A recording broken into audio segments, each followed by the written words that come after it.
আজকে আপনাদের সামনে খুব গুরুত্বপূর্ণ এবং মর্মাহত একটি বিষয় নিয়ে কথা বলতে আসছি।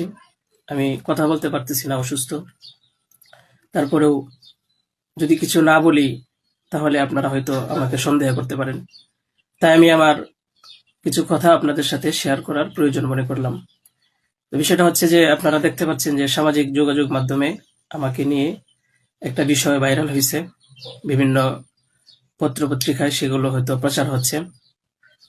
তো আমি আপনাদের বলবো যে এই বিষয়টার সাথে, যে বিষয়টা মেঘলা নামক একটা মেয়ে এবং আমার ছবি দিয়ে যে একটা অপপ্রচার করা হচ্ছে, অপবাদ রটানো হচ্ছে, এটার সাথে আমি কোনোভাবেই সম্পৃক্ত না।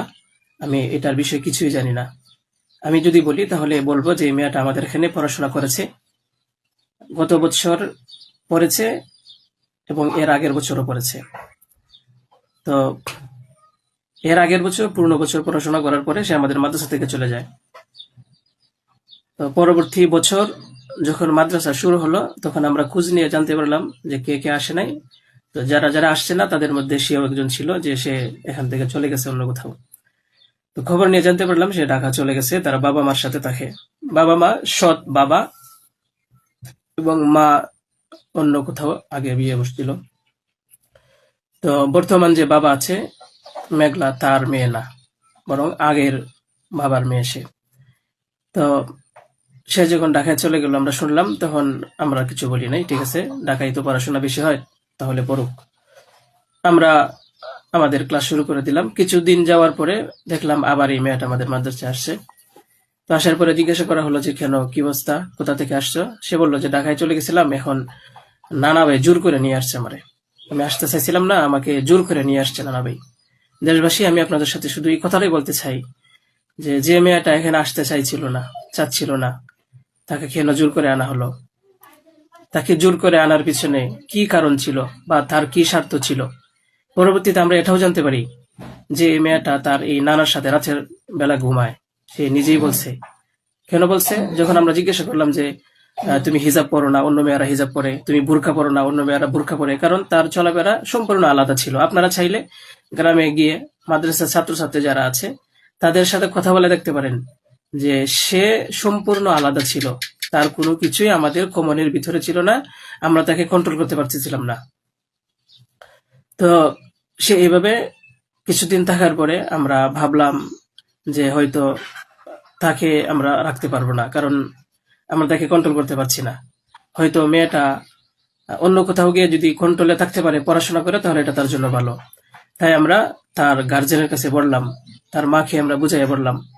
আমাদের উদ্দেশ্য এটাই ছিল যে তার মা যেন তাকে বুঝিয়ে বলে যায় যে হুজুরের কথা মেনে চলবা, মাদ্রাসার নিয়ম কানুন মেনে চলবা, এই কথাগুলো উনি বুঝিয়ে যাবেন। কিন্তু উনি কি করছেন যে ওনার মেয়েকে উনি বলছে যে না, আমি এখানে রাখবো না, নিয়ে চলে যাব। তো আমাদের এখান থেকে প্রায় 5-6 মাস আগে আমাদের মাদ্রাসা থেকে নিয়ে চলে গেছে। হয়তো পরবর্তীতে খবর নিয়ে জানতে পারলাম সিলেটে যেখানে উনি থাকে সেখানে নিয়ে গেছে। তো নিয়ে যাওয়ার পরে আহ এখন কিছুদিন আগে আবার আসছে, এসে বলতেছে যে এই দুর্ঘটনা, যে খুব বড় সমস্যা। যে কথাটা শোনার পরে আমার মতো একজন সাধারণ মানুষ, আমি আর সহ্য করতে পারছি না, আমি আর নিজেকে ঠিক রাখতে পারি নাই। আমি একেবারে অসুস্থ হয়ে পড়ছি। কারণ আপনারা হয়তো জানেন যে অনেকেই, আমার ফ্যামিলি আছে, আমার বাচ্চা আছে, আমার বিবি সাহেব আছে, আমার আত্মীয় স্বজন আছে। আপনারা বলুন তো, আমার নামে যে বিষয়টা প্রচার হচ্ছে, এটা আমার ফ্যামিলির লোকেরা দেখে আমাকে কি বলছে, কি ভাবছে? আপনারা সঠিক তদন্ত করুন। আমি কখনোই দেশের আইনের প্রতি অবাধ্য না, আমি শ্রদ্ধাশীল। দেশের আইন আছে, সে আইন সঠিক অপরাধী যে তাকে খুঁজে বের করবে। আপনারা অপরাধী খুঁজে বের করার আগেই যদি আমাকে অপরাধী বানিয়ে ফেলেন, তাহলে তো আসল অপরাধী পার পেয়ে যাবে, আসল অপরাধী তো ছাড়া পেয়ে যাবে। আপনাদের কাছে আমি অনুরোধ করে বলি, আপনারা আহ, আসল অপরাধীকে খুঁজে বের করুন। টেস্ট করা হোক যে আসলে এ বাচ্চা বাবাকে। আপনারা আমাকে টেক দিচ্ছেন, বিভিন্ন পত্রপত্রিকায়, টেলিভিশনে বলা হচ্ছে। আমি আপনাদের কাছে শুধু এই কথাইগুলি বলবো যে আল্লাহ তাআলার বিচারের উপরে যদি শ্রদ্ধাশীল থাকেন, এই বিশ্বাস করেন, তাহলে আমাকে নিয়ে আর এরকম কাজ করবেন না। আপনারা সঠিক তদন্ত করে সঠিক অপরাধীকে খুঁজে বের করুন। আমি আপনাদের সামনে আর কথা বলতে পারতেছি না। আপনারা সবাই ভালো থাকবেন, ইনশাল্লাহ পরবর্তীতে আরো কথা হবে ইনশাল্লাহ। আসসালামু আলাইকুম।